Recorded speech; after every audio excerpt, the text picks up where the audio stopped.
बुलेटिनच्या सुरुवातीलाच बातमी पुण्याची आहे, कारण आज सगळ्यांचंच लक्ष पुण्यात लागलेलं आहे. तरीच पुण्यात पोहोचले आहेत. राज्याचे मुख्यमंत्री देवेंद्र फडणवीस यांनी अमित शहा यांचं विमानतळावर स्वागत केलंय. निमित्त आहे टिळक राष्ट्रीय पुरस्काराचं आणि याकरता अमित शहा आज पुण्यात आहेत. यंदाचा टिळक पुरस्कार अजित डोवाल यांना प्रदान करण्यात येणार आहे आणि या सोहळ्याला गृहमंत्री अमित शहा उपस्थित राहतील. इतकंच नाही तर अण्णाभाऊ साठे यांच्या जयंतीनिमित्तानं सारसबाग चौकातील अण्णाभाऊ साठे यांच्या पूर्णाकृती पुतळ्याला ते अभिवादन करण्याकरता सुद्धा हजर असणार आहेत.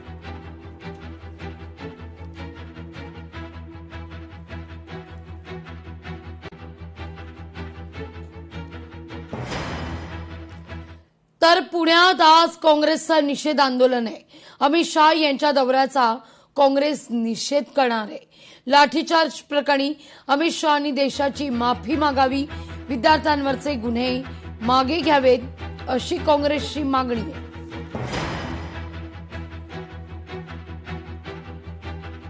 बातमी पावसाची आहे.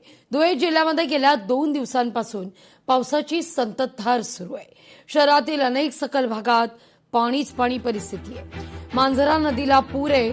नदीवरील 3ही पूल पाण्याखाली गेलेले आहेत. खबरदारी म्हणून रात्रभर पोलिसांचा बंदोबस्त तैनात आहे.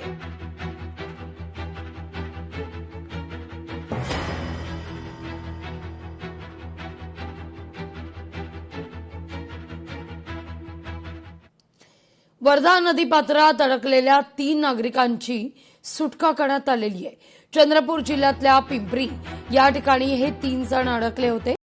अडकलेल्या नागरिकांची प्रशासनाकडून सुखरूप सुटका.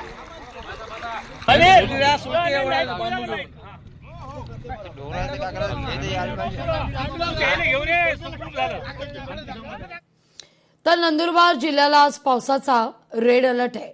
सगळ्या शाळा, महाविद्यालय आणि अंगणवाड्यांना सुट्टी जाहीर आहे. विद्यार्थ्यांच्या सुरक्षतेच्या दृष्टीनं विशेष खबरदारी बाळगली जाते.